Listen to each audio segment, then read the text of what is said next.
We welcome you to the Divine Connection. Divine connection यानी अलौकिक संपर्क में आपका स्वागत है। It's a program for 30 minutes and we will be helping you how you may have the connection with God and also to improve on it. ये 30 minute का programme है जिसमें हम आपकी मदद करेंगे कि आप कैसे परमेश्वर के साथ में संपर्क बना सकते हैं और आप उसमें बेहतर हो सकते हैं। And I believe and I want to say to you that divine connection is very important for all of us. मैं विश्वास करता हूं और मैं आपसे कहता हूं कि परमेश्वर के साथ में हमारा संबंध बहुत ही महत्वपूर्ण है। Simply because He created us and He knows what is best for us, and when we are connected to Him, definitely He helps us to live better. केवल इसीलिए कि उसने हमारी सृष्टि की है और वो जानते हैं कि हमारे लिए सबसे उत्तम क्या है। जब हम उसके साथ में जुड़ते हैं तो वो हमारी मदद करते हैं कि हम बेहतर जीवन जीते जाएं। We always refer to the Bible in this program. हम इस प्रोग्राम में हमेशा बाइबल में से ही बताते हैं। You know, we believe that this Bible is divine revelation, so we can read it, understand it, and live according to it so that we can live a better life. हम विश्वास करते हैं कि ये बाइबल परमेश्वर की ओर से प्रकाशन है ताकि इसके अध्ययन के द्वारा हम बेहतर जीवन जी सके, हम अपने जीवन में बेहतर हो सकें। You know, as we approach this season, festival season, Christmas that we were talking about even in the last program, celebration becomes one of the important signs of Christmas. जैसे कि मैंने आपको पिछले प्रोग्राम में बताया कि जैसे हम इस उत्सव के समय में आते हैं तो यहाँ पर हम क्रिसमस के एक बहुत ही महत्वपूर्ण चिन्ह के बारे में देखते हैं। We celebrate because something wonderful, something great, and something that is beyond our imagination has happened in Christmas. हम इसलिए उत्सव मनाते हैं क्योंकि कुछ महान और कुछ ऐसा जो कि हमारी समझ से बिल्कुल परे है, ऐसा कुछ हुआ है, इसलिए हम उत्सव मनाते हैं। If you remember in the last program, I just briefly want to remind you, I said that Christmas, that is the birth of Jesus Christ, divided the history of the world. आपको याद होगा कि पिछले programme में मैंने बताया कि यीशु मसीह का जन्म यानी क्रिसमस ने मनुष्य के इतिहास को दो भागों में बांटा है। Whether you call it BC and AD or BCE or CE, it doesn't matter, but Jesus is the dividing factor. आप चाहे इसे BC या AD कहे या BCE या CE कहें, लेकिन क्रिसमस ही है जिसने इसे विभाजित किया है। By becoming a man and being born in this world, Jesus revealed God to mankind. मनुष्य बनकर यीशु ने जब इस पृथ्वी पर जन्म लिया तो उसने मनुष्य के सामने परमेश्वर को प्रकट किया। And we also said Jesus Christ fulfilled many prophecies that were made about his birth, his life, his death, his resurrection, and all his life has been foretold by many prophets. और हमने ये भी बताया कि यीशु ने अपने जीवन में बहुत सी भविष्यवाणियों को पूरा किया। वो भविष्यवाणी जो कि उसके जन्म, उसकी मृत्यु, उसके पुनरुत्थान, इन सारी बातों के बारे में लिखी गई थी, उसे पूरा किया। We saw some of the prophecies that were made about the birth of Jesus Christ. हमने कुछ ऐसी भविष्यवाणियों को भी देखा जो यीशु के जन्म के बारे में बताई गई थी। You know, we said in the book of Genesis chapter 3 verse 15, the first promise was made by God. हमने ये भी कहा कि उत्पत्ति अध्याय 3 वचन 15 में परमेश्वर के द्वारा सबसे पहली प्रतिज्ञा की गई थी। He said, I will put enmity between you and the woman and between your offspring and hers. He will crush your head and you will strike his heel. उसने कहा, मैं तेरे और स्त्री के बीच में और तेरे वंश और इसके वंश के बीच में बैर उत्पन्न करूंगा। वो तेरे सिर को कुचल डालेगा और तू उसकी एड़ी को डसेगा। इस तरह से कहा था।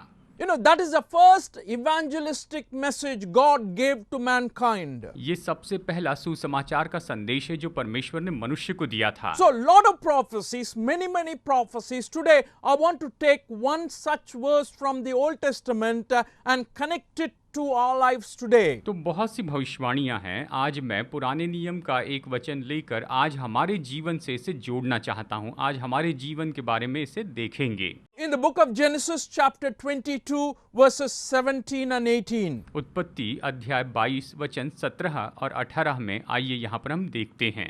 God says to a man called Abraham, he says, I will surely bless you and make your descendants as numerous as the stars in the sky and as the sand on the seashore.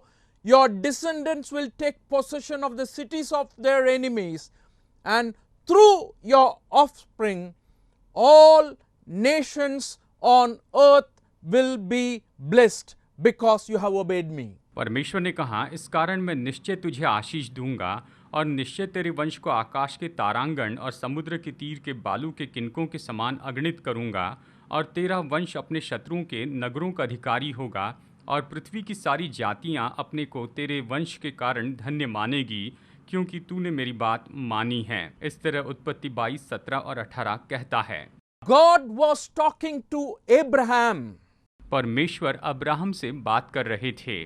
After Abraham obeyed God, Abraham ने परमेश्वर की आज्ञा मानने के बाद, because Abraham was ready to offer his son as a sacrifice, क्योंकि Abraham तो अपने पुत्र को वहां पर बलिदान करने के लिए तैयार हो गया था, God was convinced that Abraham fully believed in him and he was ready to obey him, and this compliment comes that he is going to bless him. And the prophecy about Jesus comes like this, where through his offspring all the nations are going to be blessed. परमेश्वर ने ये जान लिया कि Abraham ने उसकी आज्ञा मानी है, इसलिए उसने उसे आशीष दी और कहा, तेरे वंश के द्वारा पृथ्वी के सारे कुल आशीष पाएंगे। Oh, this is not the first time he is saying this to Abraham. देखिए, अब्राहम से उसने ये पहली बार नहीं कहा था। He already said when he called him the very first time. जब उसने पहली बार उसे बुलाया था, उस वक्त भी उसने उससे यही कहा था।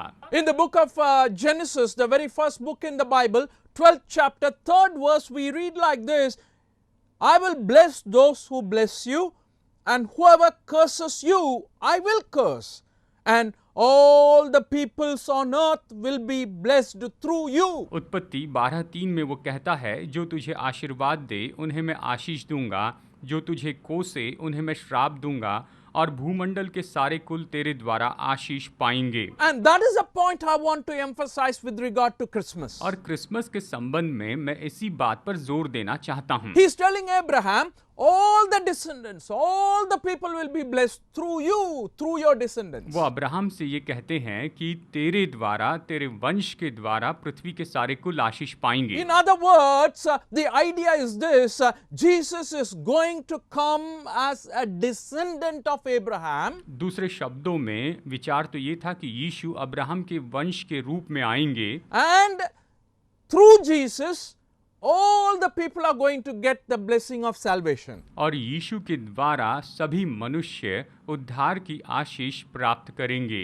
यही विचार था। That's why in the Gospel of Matthew, very first chapter, the first verse beautifully puts it like this when he records the genealogy of Jesus Christ. This is the genealogy of Jesus, the Messiah, the son of David, the son of Abraham. और इसलिए देखिए, नए नियम की पहली किताब मत्ती के पहले अध्याय पहले वचन में ये कहता है, अब्राहम की संतान, दाऊद की संतान, यीशु मसीह की वंशावली। अब्राहम से इसहाक हुआ। And the same generation continues on. Abraham and Jacob is mentioned. अब इसी तरह से हम आगे देखते हैं और यहाँ पर याकूब का भी नाम बताया गया है। In the book of Numbers, chapter 24, verse 17, it says like this: I see him, but not now. I behold him, but not near. A star will come out of Jacob. A scepter will rise out of Israel. He will crush the foreheads of Moab, the skulls of all the people of Shem. यहाँ गिनती 24:17 में वो कहता है, मैं उसको देखूंगा तो सही, परंतु अभी नहीं, मैं उसको निहारूंगा तो सही, परंतु समीप हो के नहीं। याकूब में से एक तारा उदय होगा और इस्राएल में से एक राजदंड उठेगा, जो मोआब की सीमाओं को चूर कर देगा और सब दंगा करने वालों को गिरा देगा। Friends, what I'm trying to say is, he starts with Abraham. Through you, all the nations will be blessed. And God follows it up without giving up on his promise. देखिए, यहाँ पर मैं ये बता रहा हूँ कि परमेश्वर ने अब्राहम से प्रतिज्ञा की कि मैं तुझे आशीष दूंगा, और फिर उसके अनुसार वो करते चले जाते हैं, अपनी प्रतिज्ञा को तोड़े बिना ही वो उसके वंशावली में आगे आशीष देते हैं। God keeps his promises. परमेश्वर अपनी प्रतिज्ञाओं को पूरा करते हैं, And Christmas is an evidence of it. और क्रिसमस इसका सबूत है। You know, when you continue, the prophet Isaiah says like this in the 11th chapter, 1st verse. यशायाह अध्याय 11 वचन 1 में वो इस तरह से कहता है, A shoot will come up from the stump of Jesse, from his roots a branch will bear fruit. तब यीशे के ठूंठ में से एक डाली फूट निकलेगी, और उसकी जड़ में से एक शाखा निकलकर फलवंत होगी। इस तरह कहता है। And that root and that branch that's going to bear fruit, it's talking about the Messiah who is going to come, that is Jesus Christ. और वो जड़ और वो जो डाली है, यह हमें बताता है कि मसीहा आने वाला है, जो कि यीशु मसीह है। You know, what I'm trying to tell you is, when God promised Abraham, he kept his promises throughout the history and finally brought Jesus Christ into this world. मैं यही कह रहा हूँ, जब परमेश्वर ने अब्राहम से जो प्रतिज्ञा की, उसे पूरे इतिहास में उसने निभाया, और उसने प्रभु यीशु मसीह को इस संसार में लाया, इस संसार में उसे भेजा। If you want to put it simply like this, a descendant of Abraham will bring blessing to the entire world. आप सरल रूप में इन शब्दों में कह सकते हैं कि अब्राहम का एक वंशज है, वो पूरे संसार में आशीष लेकर आएगा। This great joy is not for a particular group of people or Jewish people. ये जो महान आनंद है, ये केवल यहूदी लोगों के लिए नहीं है। This great joy is not for the aristocrats. ये जो महान आनंद है, वो केवल बहुत अमीर लोगों के लिए नहीं है। This joy is meant for the whole world, all the people. ये आनंद तो पूरे दुनिया के लिए है, सभी लोगों के लिए है, सबके लिए है। The birth of Jesus is for you. यीशु का जन्म आपके लिए है। Suppose you say, I'm not a Christian. कहिए, अगर आप कहते हैं मैं तो मसीह नहीं I हूँ, want to tell you it's for you. मैं आपको बताऊं, ये आपके लिए भी है।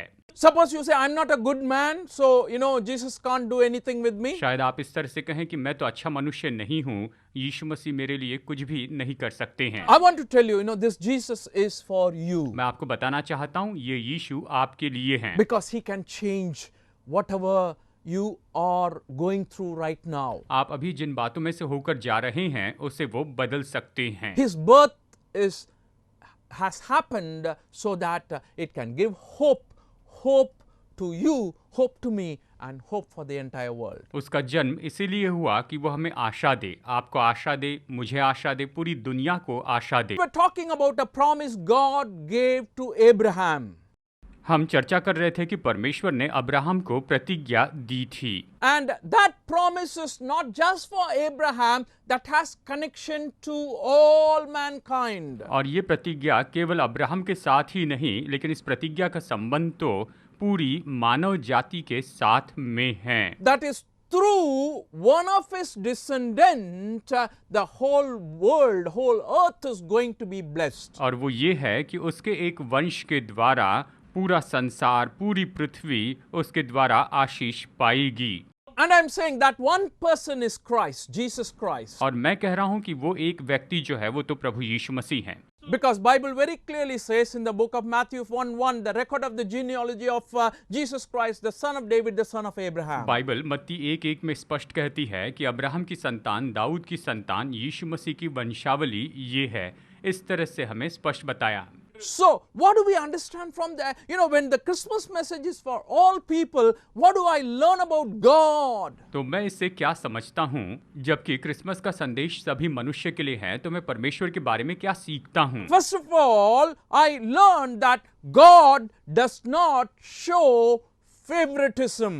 सबसे पहले कि परमेश्वर पक्षपात नहीं करते, वो केवल कुछ ही लोगों से प्रेम नहीं करते हैं। When I say Jesus is for all people, we mean that Jesus is available to help for all people. Anybody who is open to receive him, they can avail the blessings from Jesus, and his plan of salvation is for all people. जब मैं ये कहता हूँ कि यीशु मसीह सभी मनुष्यों के लिए है, तो मेरा कहने का मतलब ये है कि यीशु मसीह सभी मनुष्यों के लिए उपलब्ध हैं, और उसके उद्धार की योजना भी सभी मनुष्यों के लिए उपलब्ध है। He does not show favoritism. वो केवल कुछ ही खास लोगों को अपने करीब में रखते ऐसे नहीं, वो पक्षपात नहीं करते हैं। And that is the message the scriptures are giving to us. और यही तो संदेश है जो वचन हमें बताता है। You can make a choice whether to follow him. आप चुनाव कर सकते हैं कि क्या आप उसके पीछे चलेंगे या नहीं चलेंगे। You can choose to worship him. आप उसकी आराधना करने का चुनाव कर सकते You हैं can also decide to receive his blessings. और आप निर्णय ले सकते हैं कि आप उसकी आशीषों को प्राप्त करेंगे, ले लेंगे। The point I want to make here is very, very clear. That is, God made it open for all people to come to Jesus to receive this. मैं आपको बस यही बात बताना चाहता हूं कि परमेश्वर ने सभी लोगों के लिए बिल्कुल खुला रखा है कि लोग यीशु के पास में आएं और उसे स्वीकार करें। Oh, in the world, there are a lot of divisions, among people. देखिए, इस संसार में लोगों के बीच में बहुत से विभाजन हैं And we are kind of separated because of language, country, ethnicity. Based on all these factors, we are separated. और हम तो भाषा या फिर हमारी परंपरा, हमारे व्यवहार के कारण हम एक दूसरे से बिल्कुल अलग हैं।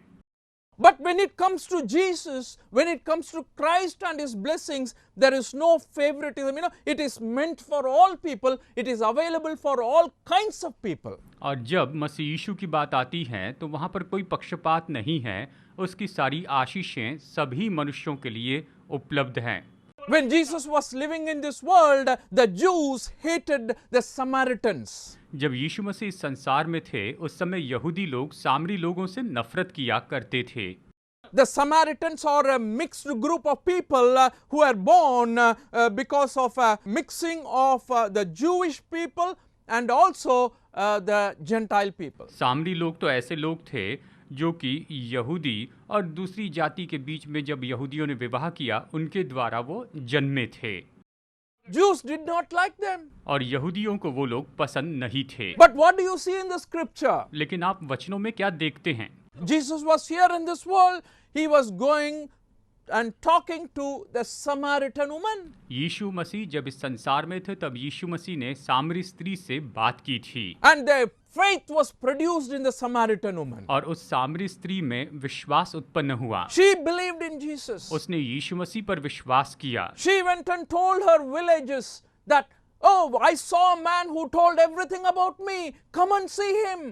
उसने जाकर अपने गांव में बताया कि मैं ऐसे व्यक्ति से मिली हूं जिसने मेरे बारे में सब कुछ बताया। Oh, whom the Jews hated. Oh, Jesus did not hate anybody, I'm telling you. जिनसे यहूदी लोग नफरत करते थे, मैं आपको बताऊं, यीशु किसी से नफरत नहीं करते थे। And the Canaanites, और जो कनानी लोग थे, the Syrophoenician woman who came in faith, pleading with Jesus. शुराफीन की स्त्री जो विश्वास से आई और उसने यीशु से विनती की थी, यीशु ने उसकी सुनी, यीशु ने उसकी बात सुनी। And Jesus was willing to help her, heal her. और यीशु मसीह उसे वहां पर मदद करने के लिए तैयार थे। My dear friends, Christmas very clearly shows, and particularly this promise, through your descendants, all people will be blessed. That shows that, hey, our God does not show favoritism. He likes you. He wants you to come to him.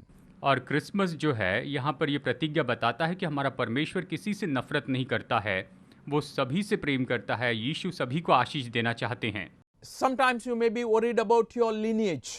शायद हो सकता है कि आप अपनी वंशावली के बारे में किसी तरह से चिंतित होंगे। Sometimes you are someone who is already oppressed because of the way you were born. कई बार शायद आपका जन्म जिस तरह से हुआ है, उसके कारण आपको सताया जाता है। Oh, don't worry. आप चिंता मत कीजिए। Christmas spoils all the differences and allows us to enjoy the blessings that was given to Abraham. Christmas इन सारे फर्क को दूर करता है और अब्राहम की आशीष का आनंद उठाने के लिए हमें अनुमति देता है, ताकि हम क्रिसमस की आशीष का आनंद उठा I सकें। want to tell you, that's God's nature. मैं बताऊं, ये परमेश्वर का स्वभाव है। God sees you as someone who is created in his own image. परमेश्वर आपको ऐसे देखते हैं कि आप परमेश्वर के स्वरूप में समानता में बनाए गए हैं। You know, in the book of Matthew chapter 5, we read in 44 and 45, but I tell you, love your enemies and pray for those who persecute you, that you may be children of your Father in heaven. He causes his sun to rise on the evil and the good, and sends rain on the righteous and the unrighteous. मत्ती अध्याय 5 वचन 44 और 45 कहता है, परंतु मैं तुमसे ये कहता हूँ कि अपने बैरियों से प्रेम रखो और अपने सताने वालों के लिए प्रार्थना करो, जिससे तुम अपने स्वर्गीय पिता की संतान ठहरोगे, क्योंकि वो भले और बुरे दोनों पर अपना सूर्य उदय करता है और धर्मी और अधर्मी दोनों पर मेह बरसाता है। पिता जो है वो तो भले और बुरे दोनों पर अपना सूर्य उदय करता है और धर्मी और अधर्मी दोनों पर मेह बरसाता है। इस तरह से ये वचन कहता है। Oh, his general blessings are on all people without distinction. और परमेश्वर जो है वो बिना किसी फर्क को देखे सभी लोगों पर आशीष उंडेलता है। And the important thing is, his special blessings through Jesus is also made available for all people. और सबसे महत्वपूर्ण बात कि उसकी सारी महत्वपूर्ण आशीषें प्रभु यीशु मसीह के द्वारा सबके लिए उपलब्ध हैं, सब लोगों के लिए उपलब्ध हैं, सब उसमें भागी हो सकते हैं। So he does not show favoritism. यानी परमेश्वर किसी तरह से कोई पक्षपात नहीं करते हैं। And I want to tell you another important thing in connection with this, that is, all who believe in Jesus are included in the plan of God. और मैं इसी के संबंध में आपको एक महत्वपूर्ण बात बताता हूं कि जो यीशु मसीह पर विश्वास करते हैं वो सब परमेश्वर की योजना में जुड़े हुए हैं, उसके साथ जुड़े हैं, वो शामिल हैं। Potentially, the blessings of Jesus is available for all people. देखिए, असली में यीशु मसीह की आशीष तो सभी लोगों के लिए उपलब्ध है, सबके लिए उपलब्ध हैं। But when a person accepts it, when a person receives it, then that blessing or the greater blessings through Christ can become his own. लेकिन जब कोई व्यक्ति यीशु मसीह को स्वीकार करता है तो ये महान आशीषें उसकी हो जाती हैं। In other words, if you want me to tell me like this, you can become a descendant of Abraham. दूसरे शब्दों में मैं आपसे ये कह सकता हूँ कि आप अब्राहम के वंशज हो सकते हैं। Oh, you may be asking, how is it possible? शायद आप पूछे कि ये कैसे संभव है। Oh, some people have a very great opinion about Israel. कुछ लोग जो हैं वो तो इस्राएल के बारे में बहुत ही ज़्यादा महान विचार रखते हैं। Oh, you think very highly of Abraham, Isaac and Jacob. There is nothing wrong with that. आप अब्राहम, इसहाक और याकूब के बारे में बहुत ज़्यादा सोच सकते हैं, इसमें कुछ गलत नहीं। Yes, definitely the Bible gives that importance. हाँ, निश्चय बाइबल इससे महत्व तो देती ही है। And that importance is because God used them to bring Jesus into this world. और वो इसीलिए क्योंकि परमेश्वर ने उनका उपयोग किया कि प्रभु यीशु मसीह को इस संसार में लेकर आए। But I want to tell you that if you accept Jesus Christ in faith, then what happens is you also become a child of Abraham. लेकिन मैं आपको बताऊं, जब आप विश्वास से यीशु को स्वीकार करते हैं तो आप भी अब्राहम की संतान हो जाते हैं। Galatians chapter 3 verses 26 onwards. गलातियों अध्याय 3 वचन 26 से आगे हम देखते हैं। So in Christ Jesus you are all children of God through faith. For all of you were baptized into Christ, have clothed yourself with Christ. There is neither Jew nor Gentile, neither slave nor free, nor is there male and female, for you are all one in Christ Jesus. And I want to emphasize the 29th verse. If you belong to Christ, then you are Abraham's seed and heirs according to the promise. और तुम में से जितनों ने मसीह में बपतिस्मा लिया है उन्होंने मसीह को पहन लिया है। अब न कोई यहूदी रहा और न यूनानी, न कोई दास न स्वतंत्र, न कोई नर न नारी, क्योंकि तुम सब मसीह यीशु में एक हो। वचन 29। और यदि तुम मसीह के हो तो अब्राहम के वंश और प्रतिज्ञा के अनुसार वारिस भी हो। इस तरह से ये कहता है। If you belong to Christ, you are a descendant of Abraham. अगर आप मसीह में हैं, मसीह के हैं, तो आप अब्राहम के वंश हैं। इस तरह ये कहता है। Heirs according to the promise. और प्रतिज्ञा के अनुसार वारिस भी हैं, ये कहता है। Friends, that is the blessing of Christmas. When he said, all the nations will be blessed through you. दोस्तों, यही तो क्रिसमस की आशीष है, जब उसने कहा कि तेरे द्वारा संसार के सारे कुल आशीष पाएंगे। Whatever country you may be living now, चाहे आप अभी किसी भी देश में क्यों न रह रहे हो, whatever ethnicity you may belong चाहे to, आप किसी भी परंपरा के क्यों ना हो, whatever language you may speak, चाहे आप कोई भी भाषा बोलते हो, you may be rich or poor, चाहे आप अमीर हो या गरीब हो, educated, पढ़े uneducated, लिखे हो या फिर it अनपढ़ does हो, not matter. कोई फर्क नहीं पड़ता, इससे फर्क नहीं पड़ता। Christmas message is for all and anybody who believes in Jesus has this blessing that they are the children of Abraham. Christmas का संदेश तो सभी लोगों के लिए है और यही तो आशीष है कि वो अब्राहम के संतान हो सकते हैं। You are not saved because you are a Jew. आप एक यहूदी हैं, इसलिए आप उद्धार नहीं पाते हैं। You are not saved because you belong to a particular ethnicity. आप किसी एक खास वंशावली के हैं, इसीलिए आपका उद्धार नहीं होता है। But God used them only to bring Jesus into this world. लेकिन परमेश्वर ने उनका उपयोग किया ताकि यीशु मसीह को इस संसार में लाया जा सके। Through Jesus, all are blessed. यीशु मसीह के द्वारा सब लोग आशीष प्राप्त कर सके। That's open for you today. आज ये आपके लिए बिल्कुल खुला है। If you like to become a part of Jesus' blessings, you can decide today. अगर आज आप यीशु मसीह की आशीषों का भाग होना चाहते हैं तो आज आप निर्णय ले सकते हैं। But the choice is yours. चुनाव तो आपका है। We pray that you make the right choice. हमारी प्रार्थना है कि आप सही चुनाव कर सकें। May God bless you and your family. परमेश्वर आपको और आपके परिवार को बहुतायत से आशीष दे।